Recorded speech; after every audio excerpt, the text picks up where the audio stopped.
Tu as beaucoup de chefs d'entreprise ou de managers qui disent moi, je dois savoir si je peux aller boire une bière avec lui ou je dois savoir si je peux faire un trajet, un déplacement de 2 jours avec lui, etc. Et est-ce qu'il est sympa ? Mais en fait, est-ce que c'est vraiment important ? Le recrutement, tu as l'illusion de facilité, un peu comme le commerce d'ailleurs, mais tu n'as pas toute cette littérature, tu n'as pas toute cette documentation. Pourtant, il existe, tu as plus de 100 ans de recherche et de science en recrutement. Quand tu es en entretien d'embauche, tu es face à un candidat, tous tes biais, ils s'activent mécaniquement. Si tu n'as pas de méthode pour te guider dans l'évaluation, en fait, tu pars sur une conversation, sur des discussions, et tu vas mécaniquement toujours encourager et favoriser les mêmes types et les mêmes profils. L'IA peut être un accélérateur de dingue et peut être aussi, voire plus performante que pas mal de recruteurs pas formés qui se débrouillent avec 3 bouts de ficelle. Il y a des IA meilleurs que de mauvais recruteurs, clairement.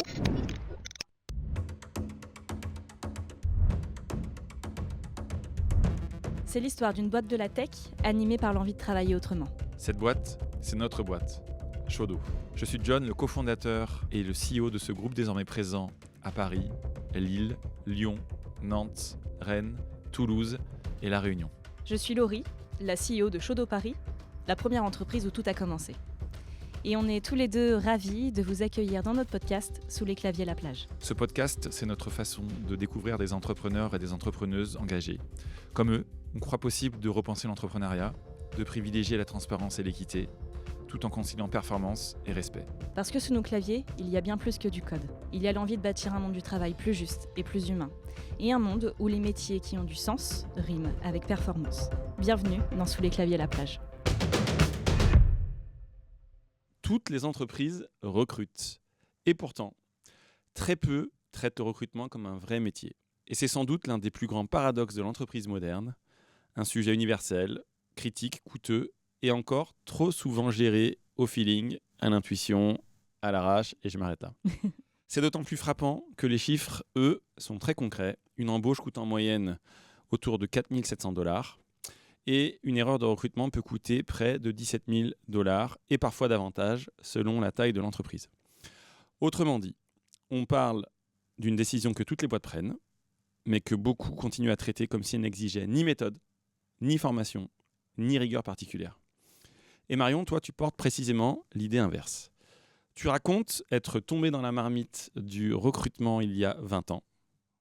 Et tu le découvres presque par hasard en assistant une DAF chez un éditeur de logiciels. Et c'est le coup de foudre. Et je veux faire ça dans la vie, a priori, c'est ce que tu aurais dit dans une interview. Tu rejoins alors un cabinet de chasse spécialisé en finance. Puis tu poursuis ta route dans le secteur jusqu'à manager une équipe chez Spring. Yes. Et au fil des années, tu fais le même constat. On recrute tous, mais on recrute souvent mal, ou en tout cas de façon trop artisanale. En 2017, tu rejoins l'école du recrutement. 4 ans plus tard, en 2021, tu en prends la direction générale et tu prolonges ainsi une conviction devenue mission. On ne recrute pas bien par instinct, on recrute bien parce qu'on s'est formé. Et je dis direction générale, c'est peut-être même présidence.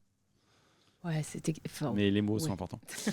Aujourd'hui, l'école du recrutement, c'est plus de 10 000 apprenants, je crois, formés en 10 ans et qui est devenue une place centrale dans l'écosystème de ce métier. Alors aujourd'hui, du coup, avec Laurie, on a envie d'explorer avec toi une question simple, mais qui devrait obséder beaucoup plus de dirigeants et dirigeantes qu'elle ne le fait aujourd'hui. Au fond, qu'est-ce que ça veut dire que bien recruter ? Les bonnes pratiques, les erreurs qui coûtent cher, les arbitrages quand le marché se tend comme actuellement, et enfin, parce que c'est l'éléphant dans la pièce, ce que l'IA est en train de changer en profondeur dans ce métier. Est-ce que déjà tu as envie de réagir ? Merci, c'est trop cool de pouvoir parler de ça. Déjà, je suis très contente. Et la présentation était juste et bien traitée, bien sourcée, quoi. Bon, ça fait plaisir. On y va ? Ouais, Laurie. On attaque le Avec dur. grand plaisir. On va attaquer Marion. En fait, pour commencer, j'ai envie quand même que tu nous expliques comment on recrute correctement. Enfin, vraiment, en fait, savoir s'il y a des techniques, s'il y a des choses vraiment à actionner, des leviers, voilà, parce que comme l'a dit John, c'est très, très au feeling. Et en fait, ce que j'ai constaté aussi, moi, au fur et à mesure de ma vie pro, c'est que on la sous-estime vachement, en fait, cette fonction. En ESN, c'est un des premiers trucs qui m'a vraiment marqué. C'est en fait, surtout dans notre secteur qui est hyper, où le recrutement est fondamental. Ça connaît 30% de turnover en moyenne par an, tu vois. Et en fait, les recruteurs, c'est à l'appel et il y a un bête d'écart en fait entre les recruteurs et les commerciaux, ne serait-ce qu'en termes de salaire. Et j'ai envie que tu nous dises un peu plus pourquoi ça devrait avoir un peu plus de lettres de noblesse. Et donc, pour commencer cette première partie, est-ce que tu peux nous dire de façon très simple ce que c'est qu'un bon recrutement ? Ouais. Je pense que, pour être un peu pragmatique, je me mets dans la peau d'une dirigeante d'entreprise. Un bon recrutement, c'est quand j'ai aligné les besoins de mon entreprise avec le quotidien de l'équipe pour qui dans laquelle je dois staffer, et mis en corrélation avec la trajectoire de la future recrue. Donc en fait, c'est l'alignement de ces 3 besoins-là qui va faire que on va être sur un bon recrutement. Ouais. Et du coup, comment tu t'assures en fait de ça ? C'est en amont, c'est dans la préqualification, c'est quoi les techniques ? Il y a tout un tas d'étapes. En fait, la particularité du recrutement, et pour rebondir sur ce que tu disais, en fait, il y a une illusion de facilité dans ce job qui est assez déconcertante parce qu'en effet, il n'y a pas de formation initiale, tu n'as pas l'ordre des recruteurs comme tu as l'ordre des médecins ou des experts comptables. Ce n'est pas du tout une profession qui est encadrée. Tu n'as pas de formation initiale. Tu veux être commercial, il n'y a pas d'ordre des commerciaux non plus, mais en fait, tu as des formations, tu as des méthodes, tu connais. Enfin, il y a vachement de science qui est partagée et tu peux vite te documenter et appliquer des méthodes pour faire en sorte que tu veux faire la méthode commerciale, tu fais ta méthode spin, tu découpes ton truc, tu as ta méthodo, tu le fais. Même si tu n'es pas allé à l'école, tu peux le... Et en fait, tu as beaucoup de littérature, c'est très documenté. Le recrutement, tu as l'illusion de facilité, un peu comme le commerce d'ailleurs, mais tu n'as pas toute cette littérature, tu n'as pas toute cette documentation. Pourtant, il existe, tu as plus de 100 ans de recherche et de science en recrutement. Je l'avais déjà partagé, il paraît qu'il y a des recherches en ce moment qui se font sur pourquoi les recruteurs n'utilisent pas la recherche. D'accord. Tu vois, les chercheurs se disent, putain, on a cherché des trucs, on a fait des découvertes, mais personne ne l'utilise. Pourquoi ? C'est un peu absurde. Donc la littérature, la méthode et la science, elle existe. Personne l'utilise. On pourra peut-être en reparler plus tard de pourquoi, mais en tout cas, personne l'utilise et c'est un peu la raison d'être de l'école du recrutement, c'est de démocratiser ces méthodes-là et de dire, en fait, arrête de le faire avec ton bon sens et ton feeling, applique la méthode et ce sera bien plus fiable. Et justement, du coup, puisque tu nous y emmènes spontanément, si tu devais résumer dans les grandes lignes ce que c'est qu'une méthode académique, ou des bonnes pratiques de recrutement, tu dirais quoi ? En fait, tu as des étapes dans le process de recrutement qui sont un peu invariables. Ça va être... je pense que la qualité de ton recrutement va dépendre de la qualité et de la robustesse de ton process. Et on a souvent tendance à confondre plutôt la longueur d'un process, tu vois, de multiplier les étapes pour rencontrer, que le candidat ou la future recrue rencontre 6, 8 personnes dans la boîte pour se dire, comme ça, j'ai tout verrouillé. Et en fait, si tu rencontres 6 fois ou 8 fois des personnes, mais que en fait, tu ne sais pas ce que tu vas valider, tu sais pas ce que tu vas évaluer chez la personne, ça n'a aucun sens et tu vas juste rallonger un process mais pas le rendre plus solide. Donc perdre le candidat. Savoir pour un process défini quelle valeur apporte chaque étape de manière très précise. Exactement. Okay, et donc à chaque étape, tu dois avoir un but précis et tu vas avoir le but au démarrage de faire un bon brief pour savoir exactement ce que tu recherches en définissant tes bons critères, etc. Ensuite, tu vas savoir comment tu vas pouvoir évaluer les candidats que tu vas recevoir en entretien. Avant ça, tu auras des méthodes pour aller les chercher, faire de l'approche directe ou pour publier une annonce. Pareil, tu as de la science sur comment écrire une bonne annonce. Tu vois, c'est de la science du market et de la com. Enfin, tu vois, c'est de la pub en fait. C'est comment tu fais venir la bonne personne chez toi. C'est pas pour acheter un produit, c'est pour candidater, mais la démarche intellectuelle est exactement la même. Donc, comment tu vas parler à ta cible, la transformer, etc. Et donc, ça, quand tu as bien verrouillé à chaque étape du process, en effet, qu'est-ce que tu vas faire, pourquoi tu vas le faire et comment et avec quelle méthode, tu vas rendre ton process beaucoup plus robuste et du coup beaucoup plus fiable. Oui. Et en fait, je vais me faire l'avocat du diable, mais c'est quoi le danger de recruter au feeling finalement et de pas s'assurer de tous ces critères-là ? Alors, il y en a deux principaux. Il y en a un qui a un impact direct quand tu es entrepreneur, quand tu es chef d'entreprise ou patron de BU qui recrute, c'est que tu recrutes au hasard. Donc en fait, tu remets l'avenir de ton recrutement, tu lances un dé, ça revient au même, quoi. Tu vois. Oui. Donc du coup, c'est toi et ta chance. D'abord, ça, je pense que c'est le premier truc le plus fort. Et le deuxième, et là, après, chacun se regarde et est aligné avec le sujet ou pas, mais c'est toute la discrimination que ça implique, en fait. Parce que du coup, tu reproduis mécaniquement des schémas.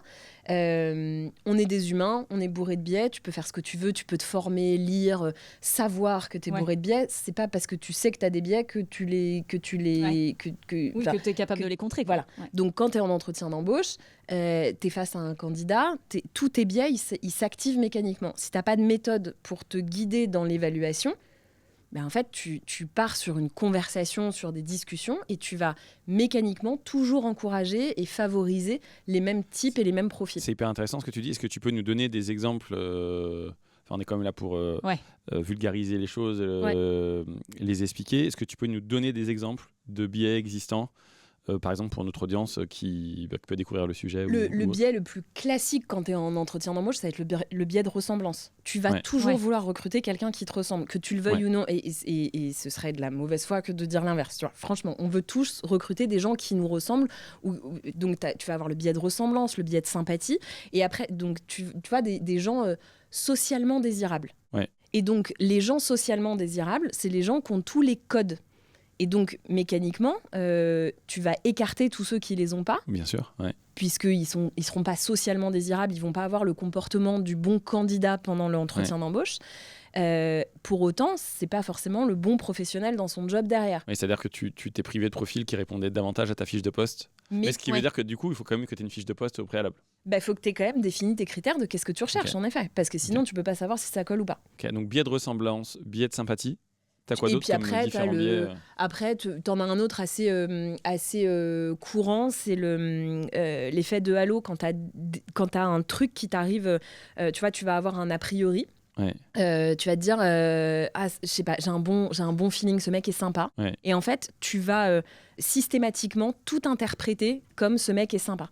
Donc, tu as transformé ta première impression. C'est une confirmation, ça. Ouais. Ça oui, ok. Et du coup, tout va se concentrer dans ce sens-là. Et donc, tout va être interprété comme ce mec est sympa et tu vas ne voir que ces choses-là. Et inversement, s'il y a un petit truc qui t'a saoulé ou vénère chez le candidat ou la candidate, tu vas te focus, ça va être super dur d'en sortir. Donc, si tu sais pas ce que tu vas évaluer pendant cet échange, pendant cette heure et demie, ça peut partir en freestyle super vite. Tu peux passer un super bon moment et n'avoir rien évalué. Tu peux passer un super bon moment et avoir parlé 80% du temps. Ou au contraire, ça peut être super laborieux. Tu peux aller mettre en difficulté le candidat parce que tu sais pas ce que tu vas chercher, évaluer, etc. Et donc, en fait, tu peux vite rater ton moment d'évaluation. Parce que tu dis parler 80% du temps, c'est-à-dire que toi, dans un entretien de recrutement, tu conseilles d'avoir un temps de parole... je sais pas, t'as des métriques un peu comme ça. A priori, le temps de parole, t'es là pour questionner le candidat sur ce qu'il sait faire. Donc, a priori, c'est lui qui parle beaucoup plus que toi. Ouais. L'entretien d'embauche, c'est un entretien d'évaluation. Si c'est un entretien d'évaluation, t'es pas là pour séduire. Donc, c'est pas à toi de parler, de raconter. La séduction, elle doit avoir été faite avant. Oui, bien sûr. Donc, une fois que tu l'as en date, tu vois, t'es plus dans la phase de séduction. Il est arrivé face à toi, maintenant, c'est l'évaluation. C'est est-ce que nos projets, ils collent ? Ouais. Mais du coup, t'as quand même une phase de découverte, d'alignement culturel. Tu t'assures quand même que les gens, tes candidats en face de toi sont alignés sur ta vision d'entreprise, etc. T'as une phase d'évaluation, évidemment, mais il y a quand même un moment donné où tu bascules sur une phase de closing. Ouais. Ça, c'est pareil, c'est-à-dire qu'en fait, toi, dans vos bonnes pratiques, vous allez tout processer. Comment vous séparez en fait les phases ? Effectivement, tu vois, dans une approche artisanale, et on y reviendra après parce que moi, j'ai évolué dans un secteur où effectivement le recrutement, ça a toujours été... Bon, ça a changé quand même depuis, mais ça a très longtemps été le parent pauvre du monde de l'ESN ou du conseil. Mais ça m'intéresse de savoir justement comment est-ce que tu sépares les choses tu sépares les responsabilités, tu sépares les étapes, puisque tu as beaucoup parlé de process dans les bonnes pratiques. Ouais.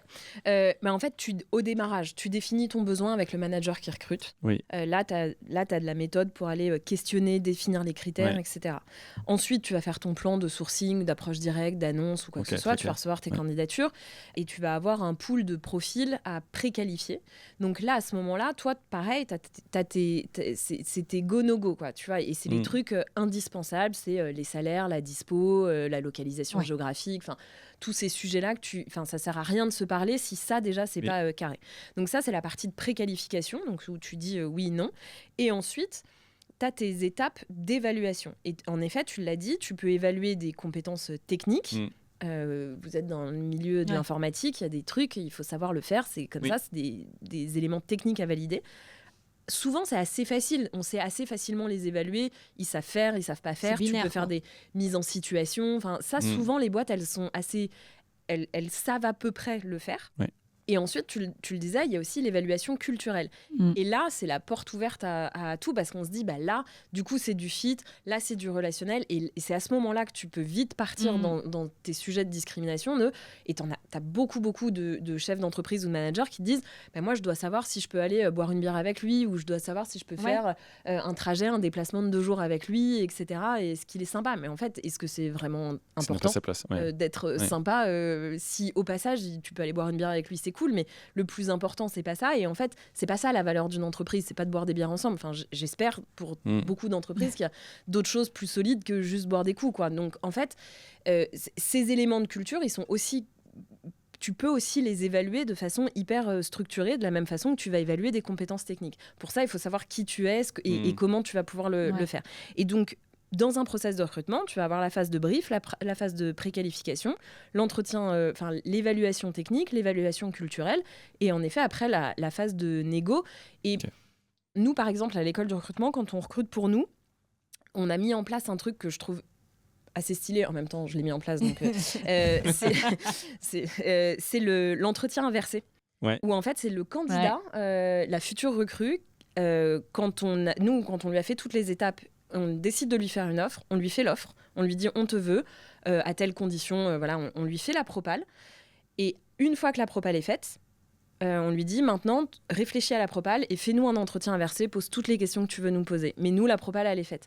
Ce qui fait que le candidat potentiel peut poser toutes les questions qu'il n'a pas eu l'occasion ou qu'il a eu un peu peur de poser pendant le process, en se disant, attends, si je parle de la mutuelle à ce moment-là, ils vont se dire que je suis un tir au flanc, machin, etc. Et moi, je lui dis, j'ai fait ma propale, donc quelles que soient tes questions. Et du coup, en fait, là, ça lâche une pression de ouf, où le candidat peut vraiment te poser tout un tas de questions et on lui fait, tu rencontres qui tu veux dans la boîte. Ça peut être 2 personnes différentes, une demi-heure avec chacun, enfin voilà. Et tu poses toutes les questions que tu veux. Et en fait, ça débunk pas mal de choses et ça permet aussi au candidat de prendre sa décision en connaissance de cause et de rééquilibrer un peu le rapport de force. Parce que malgré tout ce qu'on peut dire, quand tu es candidat, tu te sens dans un rapport de domination assez fort. Et pardon, ce qui me fait, moi, naturellement, en fait, aussi te questionner sur un sujet... Je pense qu'il est important, on entend beaucoup quand même dire que tu as des entreprises qui recrutent moins par manque de confiance tu vois, dans l'avenir ou dans la conjoncture, etc. Parce que notamment, il y a toujours un caractère extrêmement risqué dans un recrutement. Donc là, on parle de process, en effet, qui te permet de dérisquer au maximum. Mais est-ce que tu as des tips à nous partager ? Là, tu nous parlais de ton process de l'entretien inversé, qui est une pratique. Est-ce que tu as d'autres pratiques, d'autres tips à partager qui permettraient justement à l'audience de pouvoir dérisquer son activité de recrutement ? Ouais, pour dérisquer au maximum, c'est de mettre en place la méthode de l'entretien structuré, qui est la méthode la plus fiable en termes de prédiction de performance dans le poste. Tu peux en parler ? Ouais, en fait, c'est quand tu recrutes, tu veux juste avoir la personne qui va tenir bon dans le job, faire son job sur une période donnée. C'est ça que tu cherches à savoir. Donc, est-ce que la personne que je recrute va être performante dans son job ? Pour ça, si tu fais ce qu'on se disait, l'entretien au feeling où je m'assois et je laisse la magie opérer, ça, taux de prédiction entre 4 et 6%. Donc, Ouais. autant te dire le marche hasard. pas, Quoi. oui. Voilà. Quand tu fais un entretien structuré, tu te rapproches de 20% par évaluation. Donc, si tu cumules plusieurs entretiens où tu vas une fois faire un entretien structuré sur la partie compétences techniques, une partie fit, culturel fit, etc. Mais en fait, tu vas surcoucher. Tu vas surcoucher. Donc, tu n'arriveras jamais à 100% parce que de toute façon, à un moment donné, tu prends un risque et tu dis, OK, je prends ce risque et je fais ce pari. Néanmoins, tu vas surcoucher toutes tes étapes pour te dire, là, j'ai en prédiction, je peux prédire de façon la plus fiable possible que la personne sera performante dans son job. Et la méthode la plus efficace, au-delà de la partie évaluation, entretien structuré, c'est la mise en situation. Ouais. Okay. Donc, tu mets en situation la personne dans un contexte de taf, et c'est là où tu as le max de prédictibilité. D'accord. Ça veut dire, mécaniquement, tu dis l'entretien structuré t'apporte 20% de prédiction, fiabilité. Est-ce que, du coup, ça ne veut pas dire que mécaniquement, un process en 5 entretiens structurés t'apporte 100%? Ou j'ai mal compris? En fait, qu'est-ce que tu vas aller chercher 5 fois? Nous, par exemple, on recrute des devs. Et là, je creuse le sujet, parce que nous, on a un process qui est autre, mais ça m'intéresse. On va aller chercher des compétences techniques, on va aller chercher de l'alignement culturel, on va aller chercher... Dans l'alignement culturel, on va aller chercher aussi des mises en situation de do ou don't, tu vois. Mais tu vois, typiquement, là, on est en 3 étapes. On a, nous, un des enjeux qui est important dans des marchés concurrentiels comme le marché du dev, c'est que si tu fais un process en 5-6 étapes, tu les perds. Tu peux les perdre parce que tu dois avoir de la rapidité d'action. Donc, il n'y a que Google qui peut se permettre de faire ça parce qu'ils ont une marque employeur assez incroyable. Mais tu es aujourd'hui chef d'entreprise, tu n'as pas une marque employeur exceptionnelle. Le bon process, la bonne durée, c'est quoi? Tu vois, les étapes, c'est quoi? C'est toujours compliqué. Tu as des études là-dessus. J'ai plus les chiffres exacts en tête de ce qu'attendent les candidats, parce que c'est aussi ça qui est important. Il y a ce que nous, on pense et ce que nous, en tant que chef d'entreprise, dont on a besoin, etc. En fait, la réalité, c'est aussi les personnes qui viennent ou pas se présenter chez toi. Et les candidats, ils avaient des attentes là-dessus. Je crois qu'on était sur des process de 4 à 6 semaines max. Donc, il faut pouvoir faire rentrer du début à la fin. La personne commence sa recherche, elle va avoir trouvé dans 6 semaines. Non, entre le moment où j'ai pris contact avec l'entreprise, j'ai répondu à l'annonce, par exemple, et j'ai ma propale. Tu dois avoir fait le process en 4-6 semaines. Tu vois, pour le coup, moi, mais c'est long, mais en fait, je pense, après tu me diras si je me trompe, mais je pense qu'en fait, ton process de recrutement, c'est aussi une façon, alors pas de séduire, mais en fait de montrer ta boîte et les enjeux de ta boîte, etc. Et en fait, c'est une façon directe de séduire. Donc en fait, d'aller multiplier les entretiens. Moi, je suis hyper d'accord parce que ce soit une mauvaise chose. Parce que du coup, là, on a soit de la maturité, du retour sur expérience. Ce que je veux dire par là, c'est que quand... tu vois, moi, je prends mon cas. Moi, j'ai basculé dans le recrutement en 2014. J'étais à l'époque directeur commercial. Je récupère le recrutement parce que de tout temps, dans le consulting ou en ESN, il y a toujours eu une lutte d'influence entre le recrutement et le commerce.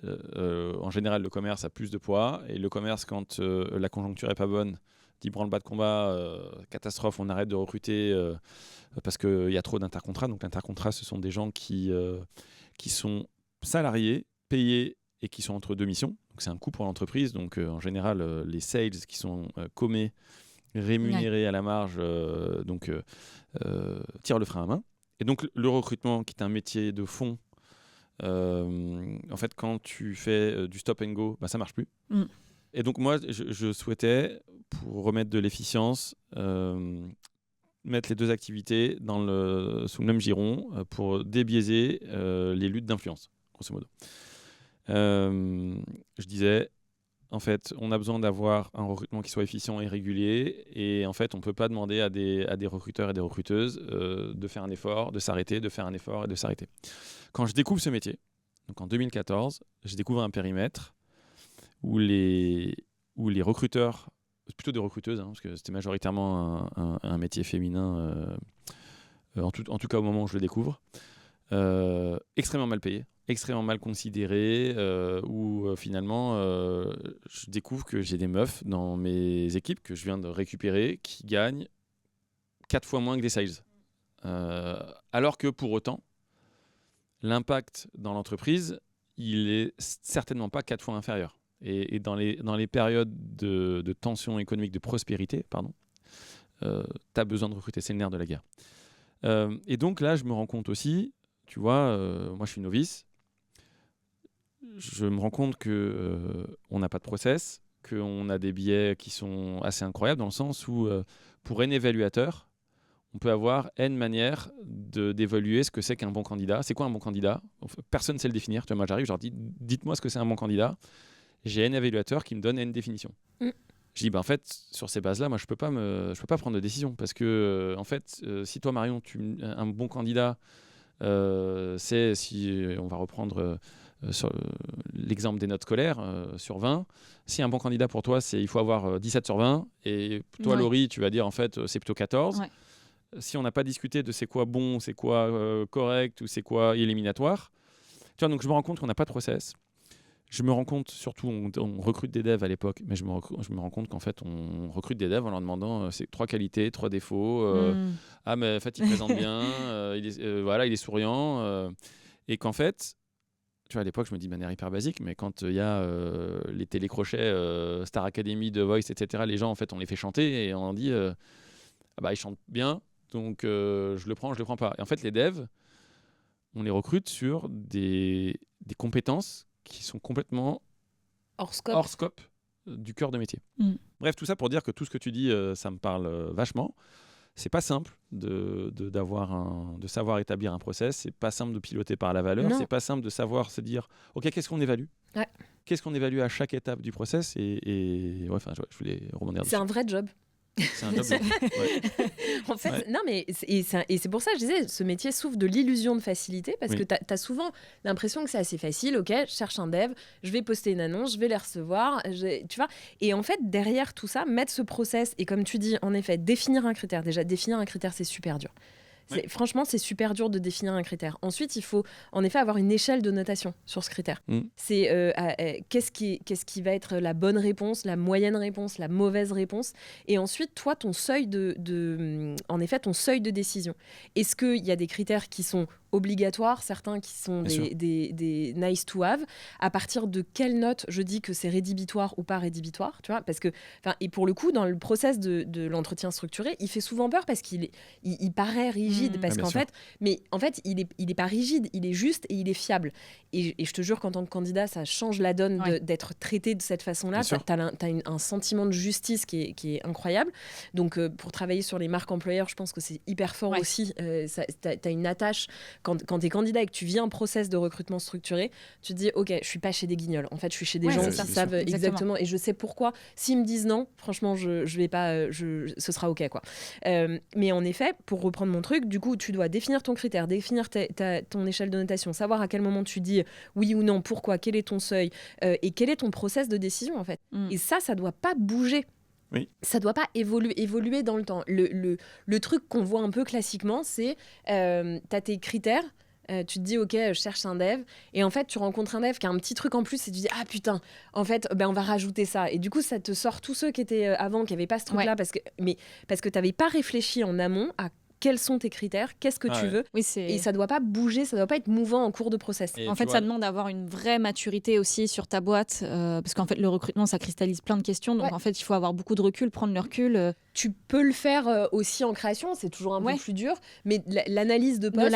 D'avoir analysé, même si c'est pas t'as pas beaucoup d'expérience, elle est pas très ancienne. Tu peux le faire, c'est plus dur, mais tu peux le faire. Ouais, mais tu as l'analyse de poste et tu as la capacité à décider derrière, parce que tu vois, tu parlais du hiring manager tout à l'heure, en français. Moi, j'étais dans cette position à l'époque, et moi, ce que je voulais, c'était d'avoir un appui à la décision qui soit lisible et rapide.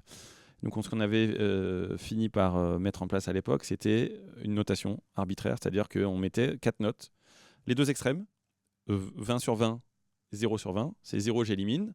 20, c'est coup de cœur, je veux absolument. Et là où il y avait débat, c'était sur les 2 notes qui restent, c'était 7 et 14. C'est-à-dire qu'en fait, entre un set qui est de dire il manque des choses et c'est plutôt chaos, et il manque des choses mais on va plutôt prendre. Là, il pouvait y avoir des discussions, et c'est pour ça qu'on a mis en place effectivement tous les critères d'acceptation pour les candidats, les candidates. Et juste pour revenir sur le sujet, parce que après ça nous permet d'avancer à la partie d'après, mais moi j'ai été stupéfait de découvrir que, tu vois, en 2014, quand je prends le poste, je me rends compte aussi que dans mon métier, dans mon secteur, c'est un métier qui est sous-évalué, enfin qui est sous-estimé, parce que en fait, les professionnels, les recruteurs et les recruteuses, ils sont hyper mal payés. Tu vois, en fait, la considération, la place que tu as dans une boîte, elle est aussi quand même à un moment donné justifiée par ton salaire. Et ça fait partie des choses. Enfin, tu vois, je sais pas comment vous l'adressez à l'école du recrutement, mais la considération, la place du recruteur ou de la recruteuse dans la boîte, dans un marché de plein emploi, c'est plutôt un poste stratégique qu'un poste accessoire. Ouais, c'est aussi pour ça qu'on a rendu notre formation certifiante. C'est pour rendre, tu vois, la fierté de faire ce job. Je pense que c'est super compliqué de faire un métier dont tu n'es pas fier, quoi. Tu vois, tu peux pas prendre de plaisir si tu n'es pas fier de faire ton job. Essaye de taper sur Google « Les recruteurs sont ». Tu vois la liste des trucs. Mais tu te fais tabasser. Tu fais un micro-trottoir pour savoir ce que pensent les gens des recruteurs.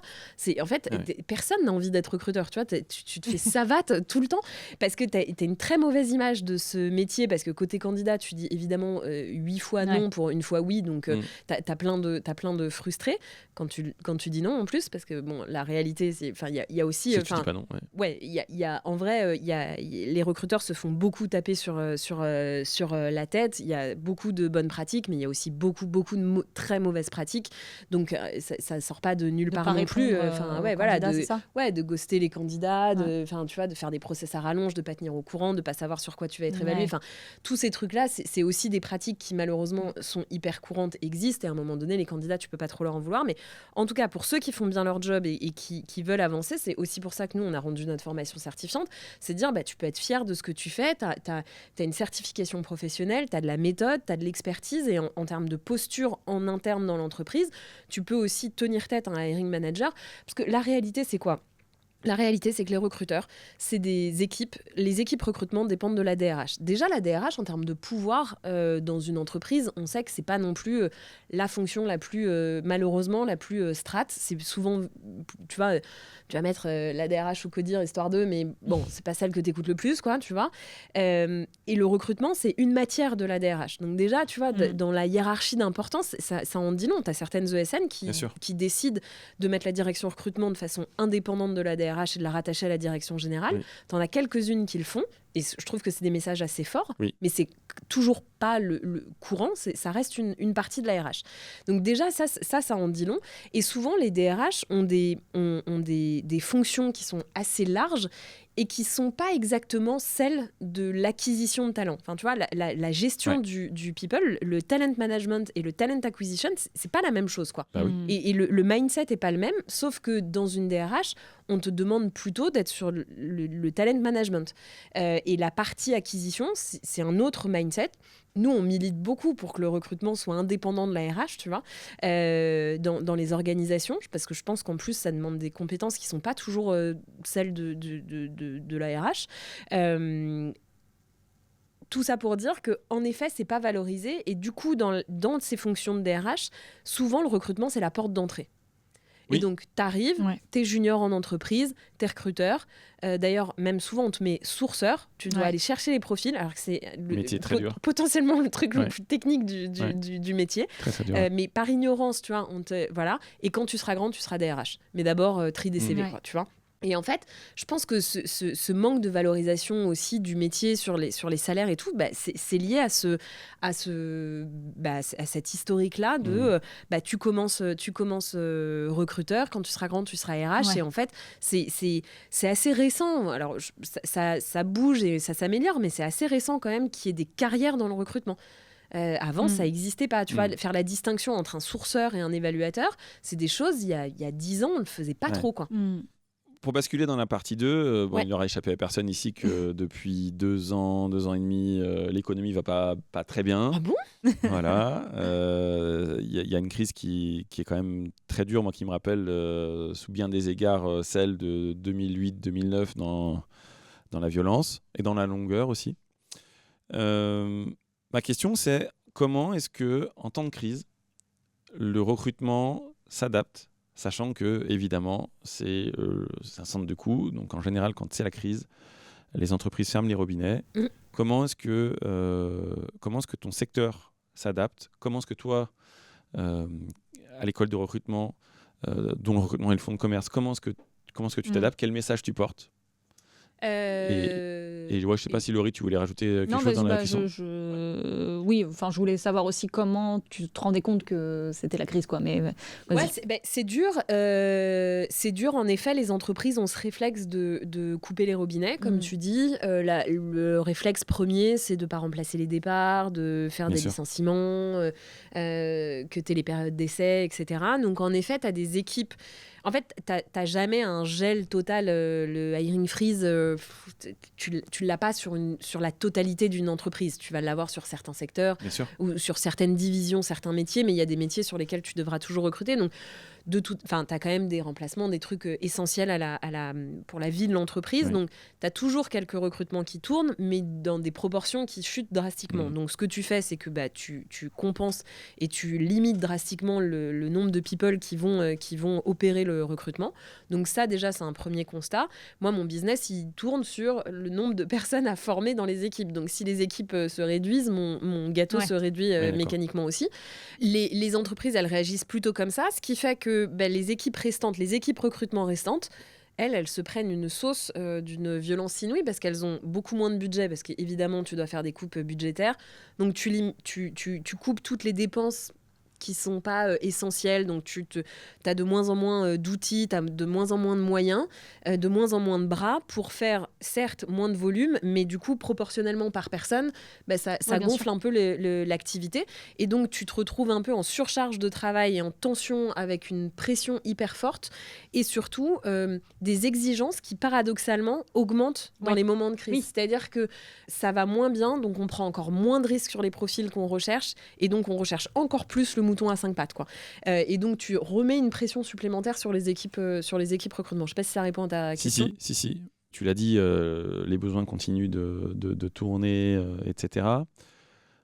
Comment toi, ton offre, tu l'as fait pivoter, puisque tu as toujours des managers à former, que tu as toujours un risque de ne pas faire, mais comment est-ce que quand tu es recruteur, recruteuse, quand tu es dans une entreprise, dans les périodes où tu recrutes un peu moins, comment est-ce que tu te réinventes et c'est quoi les conseils que tu peux donner, justement ? Moi, le conseil que j'ai envie de donner, c'est de se dire, tu vas, va affûter ta hache pendant que tu coupes pas du bois, quoi. Oui, c'était mon propos. C'était ça. Ouais. Mais comment, du coup, comment tu l'affûtes ta hache ? Ouais. Il faut qu'on te donne les moyens de l'affûter. Le recruteur qui est tout seul et qui n'a pas le pouvoir de décision dans son équipe, il subit comme tous les autres. C'est la direction du recrutement ou la direction des ressources humaines qui doit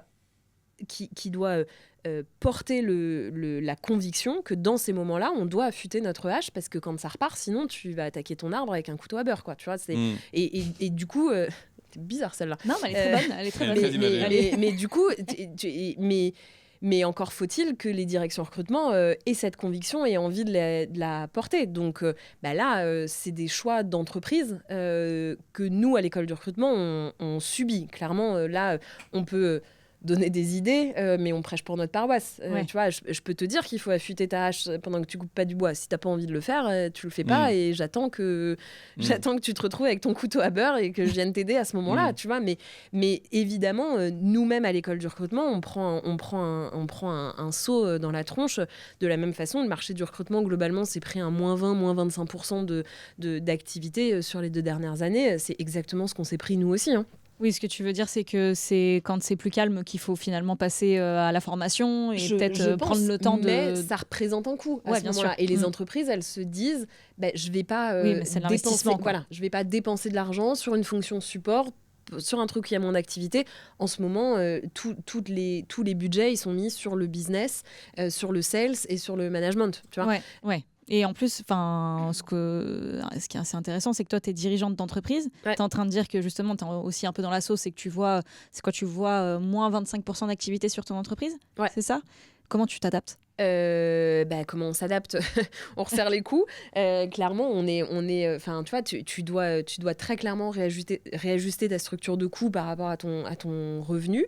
Et on adapte notre offre aussi. C'est-à-dire que là où on avait quelque chose d'assez, je ne vais pas dire standardisé, mais quand même, on a une formation, on vend un parcours de formation à distance qui est certifiant. Donc ça, pour le coup, il est standardisé, il est déposé chez France Compétences, etc. Donc je peux pas en faire exactement ce que je veux, évidemment, ça tient. Mais quand j'ai moins de personnes qui veulent se former à distance sur une formation universelle, je suis obligée de m'adapter à leurs besoins, à leurs attentes qui sont, là en ce moment, je ne vais plus avoir des équipes de 120 personnes à former, mais je vais plutôt faire un focus ultra précis sur cette partie du process avec 10 personnes en présentiel. Donc là, c'est à moi de m'adapter dans la presta, dans mon offre de service, de dire, OK, je passe d'une offre que j'estime être universelle à quelque chose de beaucoup plus sur mesure sur une petite partie du process au lieu de t'accompagner sur la globalité du process. Donc c'est là où je m'adapte et où du coup moi je dois faire pour maintenir le même chiffre d'affaires beaucoup plus de prestats parce que je vais siloter. Mais moi j'ai une interrogation quand même sur le sujet puisque on est dans un contexte morose, avec un marché qui se resserre, un recrutement qui perd, je sais pas, tu as dit quoi, 25% de son activité, de recul. Ouais, 20-25, ouais. Et pour autant, il y a toujours un côté hyper risqué, en tout cas, il y a un risque opérationnel, hyper risqué, j'exagère peut-être, mais il y a un risque opérationnel propre à l'activité de recrutement. Est-ce que justement, dans un contexte plus compliqué, les gens ne devraient pas beaucoup plus devenir sharp sur comment se dérisquer, etc. Et je te pose la question parce que à côté de ça, je vois de plus en plus, tu vois, tout à l'heure tu parlais des biais de sympathie, de ressemblance, etc. Moi j'ai l'impression aussi que dans la presse, on voit beaucoup de curseurs qui, dans la manière de recruter, de boîtes qui reculent sur plein d'avantages ou plein de côtés cool, tu vois, sur le plan bien-être, sur le plan climat social, tu vois. Les exemples, par exemple, pêle-mêle, il y a un net recul sur le télétravail, donc, qui est pour moi un outil, donc ça s'entend, c'est hyper OK qu'à un moment donné, des boîtes se considèrent que ça convient pas ou ça convient, etc. Mais il y a un recul sur le télétravail. Il y a aussi, on l'a vu surtout aux US, un recul sur les politiques de diversité et inclusion. Qu'est-ce que tu constates, toi, sur ce plan-là? Exactement la même chose. En fait, c'est des dépenses qui sont plus jugées importantes à ce moment-là. Mais pourquoi? Je sais pas, je te retourne la question. Tu diriges une boîte, est-ce que toi, tu maintiens ces dépenses-là quand ça va moins bien? Ou est-ce que tu te concentres sur le business? Tu as encore l'illusion, tu vois, je pense qu'il y a ce truc de... Après, on va rentrer dans des débats politiques en vrai. Mais tu vois, c'est quoi le but d'une entreprise et c'est quoi la mission de l'entreprise? Et selon la mission de ton entreprise et son objectif, tu vas du coup adapter la stratégie tu vas adapter la stratégie en face. Donc, si ton objectif, c'est de verser un maximum de dividendes à tes actionnaires, tu dois faire un maximum de profit. Donc, même si le marché se casse un peu la gueule, que tu maintiens ton niveau d'activité, en fait, tu vas réduire les coûts pour toujours verser plus de dividendes. Réduire les coûts, tu vas aller sur des trucs un peu fastoches que, en fait, personne va te gueuler trop fort, quoi, tu vois. Ou alors, ta mission de boîte, elle est tout à fait différente et tu as une vision tout à fait différente. Et du coup, tu veux maintenir d'autres priorités et accepter que peut-être cette année, il y aura moins de dividendes, moins de résultats, mais qu'on va maintenir notre cap parce qu'on a une politique sociale, on a des convictions sur le bien-être de nos salariés, etc. Ça, c'est des choix d'entreprise. Tu vois, quand tu es presta, moi, j'ai rien à dire là-dessus. Enfin, quand la boîte elle a décidé de faire de la réduction de coûts et de cutter ce qu'eux estiment ne pas être essentiel. Alors, pour autant, là, on peut s'attarder quelques minutes sur le sujet, parce que tu m'as renvoyé la question. Je peux te répondre. Je distingue les deux sujets, c'est-à-dire que le télétravail, par exemple, nous, donc on a une politique de télétravail qui est... je pense qui est assez ouverte. On finance le setup des gens de Shodo pour qu'ils puissent avoir du matos professionnel, un équipement professionnel à la maison. Enfin, tu vois, donc ça fait partie intégrante de notre culture. Et pour autant, tu vois, à l'échelle du staff, nous, on s'est rendu compte que on n'avait pas non plus la culture de collaboration pour être hyper efficace avec pas du full de TT parce que ça n'a jamais été le cas, mais en fait, on s'est rendu compte qu'à un moment donné, il y avait un volume de télétravail qui commençait à pénaliser notre capacité à collaborer efficacement. Voilà. Et je l'explique de manière simple, c'est on n'a pas le savoir-faire encore, on n'a pas la maturité, on n'a pas l'outillage, on n'a pas la culture pour travailler en remote. Maintenant, sur les pratiques, sur le terreau RH, de notre culture, de nos pratiques, ça c'est différent. Nous, on a pu se perdre, je pense, passer un temps en mettant les pratiques, tu vois, avant tout, et en perdant de vue l'essentiel d'une boîte. L'essentiel d'une boîte, c'est quand même, à un moment donné, quoi qu'on en dise, de dégager de la renta. De dégager un minimum de renta. Je ne dis pas de le maximiser, mais une aventure entrepreneuriale qui n'est pas rentable, quand bien même elle est basée, elle est fondée, elle est établie sur des pratiques hyper vertueuses, hyper belles, c'est pas trop désirable en fait d'avoir des belles pratiques et de perdre de l'argent, c'est pas désirable. Mais pour autant, tu vois, quand on parle de débiaiser les choses pour avoir de l'efficience dans le recrutement, finalement être sûr d'avoir des gens qui correspondent à la fiche de poste, etc. Tu vois, moi je pense que toutes ces pratiques-là aussi, elles viennent aussi parfois, et pas que parfois, elles permettent aussi d'attirer parfois des top profils, des top guns, qui sont fiers aussi d'aller dans des boîtes qui ont des convictions, des pratiques qui sont cool. Tu viens de le dire, en fait, c'est de la volonté de la direction. Oui. C'est qu'est-ce que la direction veut porter comme priorité dans ces moments-là. Puis c'est peut-être aussi le moment, nous, de rappeler finalement tout ce qu'on met en place, le modèle Shodo, etc. C'est-à-dire qu'en fait, quand tout va bien, tu es dans la perf et tu vas vite et tu vois, tu t'attends à avoir du résultat vite. En fait, quand ça se complique, c'est là qu'il faut mettre un peu plus en place de la robustesse. Et justement, là, en fait, ce qu'il faut rappeler, c'est que les boîtes qui sont inclusives, c'est aussi des boîtes où tu as moins de turn. En fait, quand tu mets en place ce genre de pratiques, c'est pas juste pour tomber amoureux des pratiques. Il faut derrière qu'il y ait des résultats. C'est-à-dire qu'en fait, quand tout devient plus calme et plus compliqué, peut-être le moment d'aller chercher des bonnes pratiques qui vont faire que ta boîte tiendra même quand ça ne va pas bien en fait. Exactement. Et ça sert à ça aussi. Et le recul, la diversité et inclusion, c'est court-termiste finalement. Te dire vas-y, je vais cutter là, je vais prendre que des mecs faciles à recruter et puis tant pis pour les pratiques RH, voilà.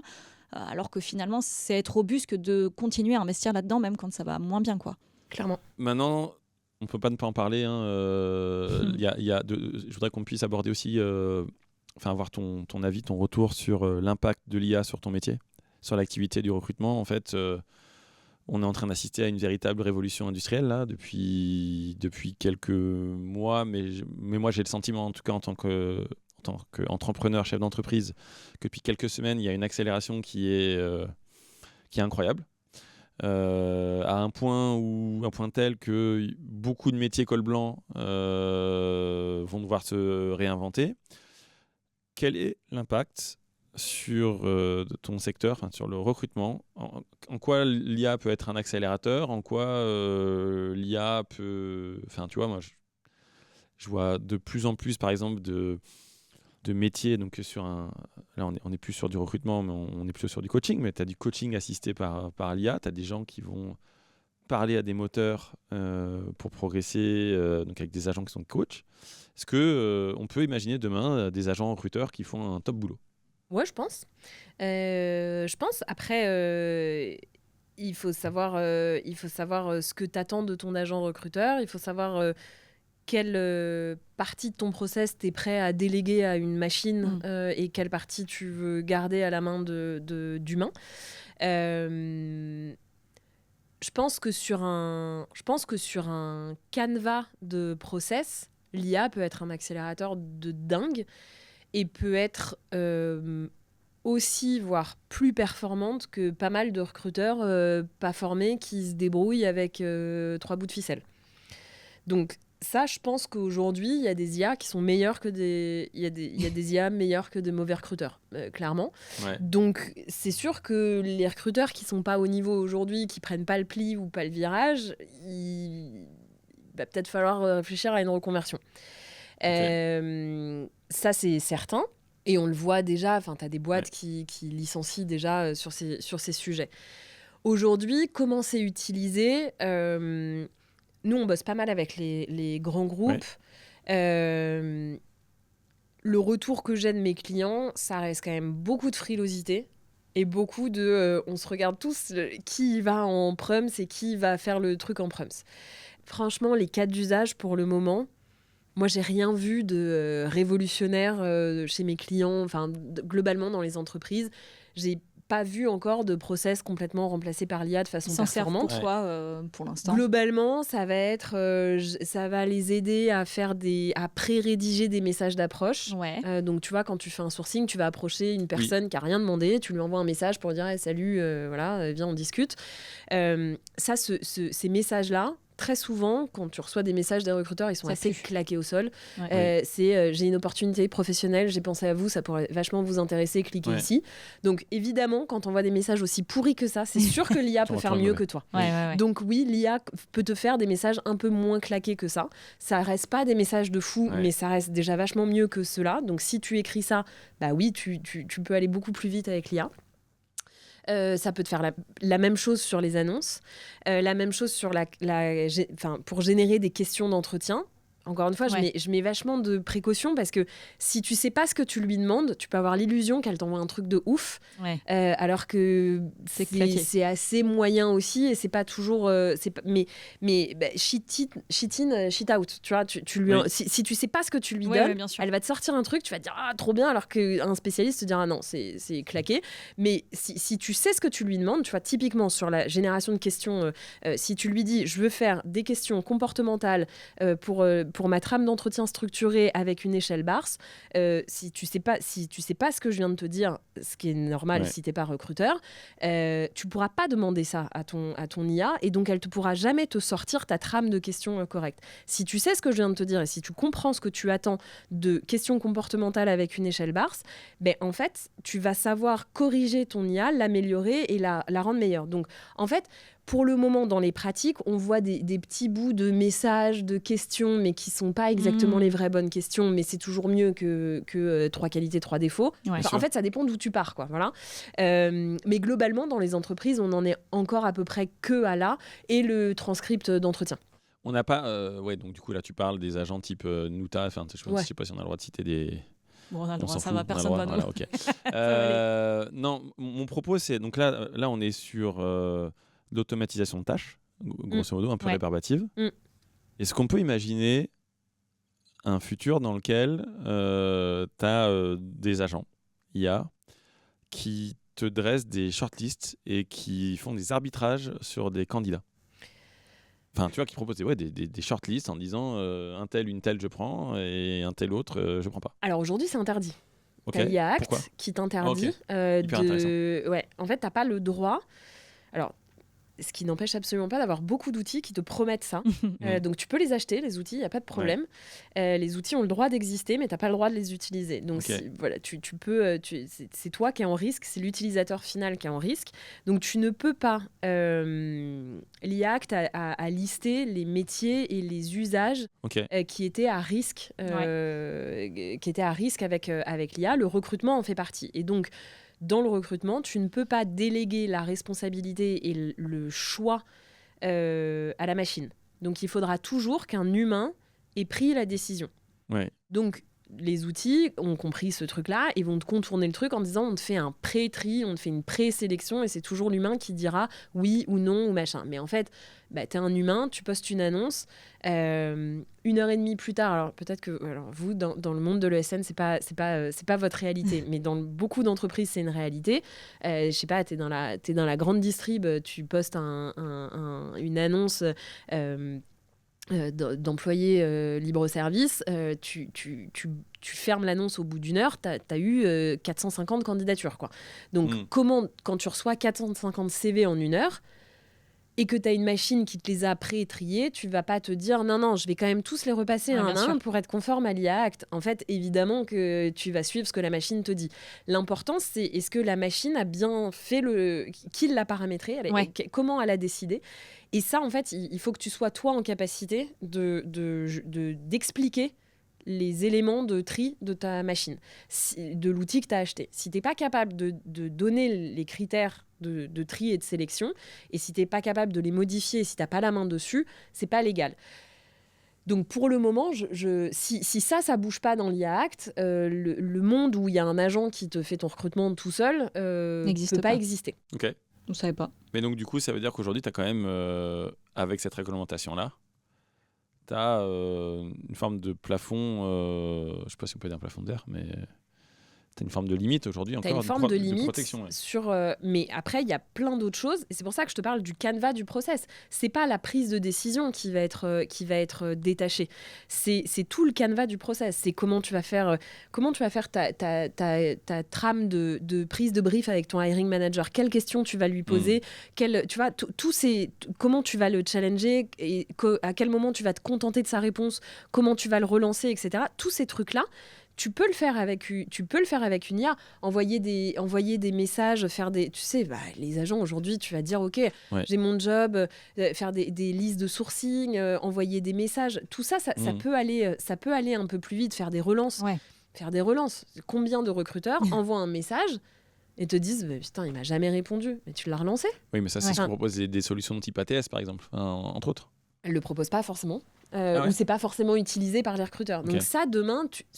Tu peux le faire super facilement. Ouais. Et puis ça te rédige tout seul le message et tout. Ça te fait ta séquence, etc. C'est intégré, c'est gratos. Ça, c'est hyper facile. Rédiger une annonce moins pourrie que 98% des annonces qui traînent sur les sites carrières, tout ça, ça peut être intéressant. Mais et après, générer des questions, générer des échelles de notation... te sortir une trame, un Excel, un document partagé et tout. Enfin, tout ça, ça peut te permettre d'aller plus vite, mais en effet, ça ne reste que le canevas de ton process et c'est pas ton action de recruteur et ton action d'évaluateur. Oui, puis après, il y a tous les soucis de biais, justement, qui sont où en fait, la machine ne fait que répliquer les biais que tu lui as mis dedans. Mais bon, en effet, si tu es capable, toi, de la programmer pour... qu'il n'y ait pas de biais, justement, finalement, ça répond un peu au truc. Et tout à l'heure, j'aime bien, tu disais que les mauvais recruteurs et recruteuses, enfin, en tout cas, les personnes qui ne sont pas forcément hyper expertes, allaient perdre leur taf, possiblement, envisager une reconversion. Il y a une étude du Massachusetts Institute of Technology qui te dit que l'intelligence artificielle actuelle serait capable de remplacer 11,7% des emplois aux États-Unis et que justement la RH c'était le secteur qui allait être majoritairement touché, tu vois, sur justement tout ce qui va être tri des CV, comme tu disais. Mais moi, j'avais pas connaissance de l'IA Act, que tu avais ce genre de loi, en fait, pour pouvoir cadrer tout ça. Donc. Je connais pas la réglementation aux US, mais en tout cas, l'IA Act sur l'Europe, c'est différent. Après, tu peux faire du tri binaire, tu vois. Je sais pas, t'as un job de cariste, il te faut tel permis de... il te faut le CACES ou le truc comme ça. Ça, tu l'as pas. Si tu l'as pas, tu peux pas faire le job. Donc, à un moment... ça, pour le coup, c'est des choses très binaires que tu peux remettre, en effet, que tu peux automatiser. Ce qui n'empêchera pas qu'à un moment donné, il faut vérifier si la personne en face de toi, elle a son CACES, quoi. Enfin, tu vois, donc... Ça va pas remplacer l'humain, ça va remplacer les personnes. Ça peut augmenter, ça peut faciliter. Je pense que ça va te faire gagner aujourd'hui. En tout cas, après, moi, je suis pas très Madame Irma, je suis assez nulle en projection. Mais aujourd'hui, je pense que ça peut te faire gagner à peu près 20% de ton temps. Tu l'utilises, toi, l'IA ? Ouais. Pour faire quoi ? Beaucoup de choses. En fait, j'ai comme un buddy de réflexion. Donc, je vais le mettre sur de la com externe, sur de la préparation, genre de la préparation de podcasts comme ça, tu vois, sur mais parce que c'est mon agent personnalisé. Enfin, tu vois, je les nourris chez nous. Je l'utilise pour mes missions de formation, tu vois, pour aller me faire mes comptes rendus de rendez-vous commerciaux, me faire des pré-trames de programmes que moi je lui ai donné ma trame de programme, il a tout mon contenu et donc il est en capacité, en fonction des problématiques que mes clients m'ont donné, d'aller sélectionner les bonnes infos. Encore une fois, ça me fait c'est un stagiaire. Moi, je l'utilise comme un stagiaire. Ça me fait ma première marge de taf. Je le corrige, mais je dois forcément repasser derrière, quoi. Mais ouais, je l'utilise sur beaucoup de sujets. Ok. Est-ce que Marion, il y a une question que tu aurais aimé qu'on te pose avant de tout doucement conclure cet échange? Une question que moi je me pose en tout cas, qui est si cette méthode scientifique est si efficace, pourquoi on continue à recruter au feeling, quoi? Ouais, mais non, mais tu vois, je pense que la prise de conscience, nous, enfin moi je vais parler que pour ma paroisse. On est une ESN, on propose de l'expertise, on veut attirer les meilleurs éléments. On a très tôt fait de professionnaliser notre démarche parce que à un moment donné, c'était vital. Je pense que on a un problème de lunettes, hein. C'est-à-dire que tant que ce métier il est vécu comme faussement simple ou pas anecdotique mais accessoire, les gens, tu progresses que sur ce qui te semble important. Et aujourd'hui, c'est pour ça aussi que moi, ça me tenait à cœur avec Laurie de t'inviter, parce qu'en fait, bien recruter, c'est quand même clé dans le monde de l'entreprise. Et c'est quelque chose qui est clé, au fur et à mesure de nos carrières, quand on commence à progresser vers des postes de management, etc., des postes à responsabilité, on est amené à faire. Et comme tu le dis, on n'est pas assez préparé, on n'est pas formé, personne n'y alloue du temps, il n'y a pas de culture de recrutement dans les entreprises. Et non, c'était pour ça que c'était hyper important. Écoute, c'est le moment de te remercier, Marion, d'être venue à notre micro. On te suit sur LinkedIn, majoritairement, et aussi le compte de l'école du recrutement, qui est un des comptes assez phare dans le secteur du recrutement. Vous avez plein d'abonnés. On a beaucoup de personnes qui nous suivent sur notre page LinkedIn. On a plus de 150 000 personnes. Et vous avez un CM qui est assez marrant, que je suis depuis assez longtemps, que je trouve assez fun. Tu le ou la salueras de notre part. C'est Mohamed et Oriane, ils sont forts. Et bon boulot les gars, en tout cas, très souvent je me marre. Merci à tous d'être allés et à toutes d'être allés au bout de cet épisode, et à très vite. Salut, ciao. Salut. Merci d'être allé au bout de cet épisode. Ça veut dire qu'il t'a plu. Et c'est parce que tu l'as aimé que les autres l'apprécieront peut-être aussi. Donc n'hésite pas à le partager autour de toi, ton père, ta mère, ton mec, ta meuf, ton meilleur ami ou ta pote d'enfance, voire ta ou ton boss. Tu peux aussi nous aider en nous mettant 5 étoiles sur les plateformes d'écoute de ton choix. C'est comme ça que tu participeras à promouvoir ce podcast, désormais disponible sur YouTube. Encore merci. Et merci également à Roland Richard pour l'accompagnement et le montage toujours fait avec amour. À la prochaine. Salut.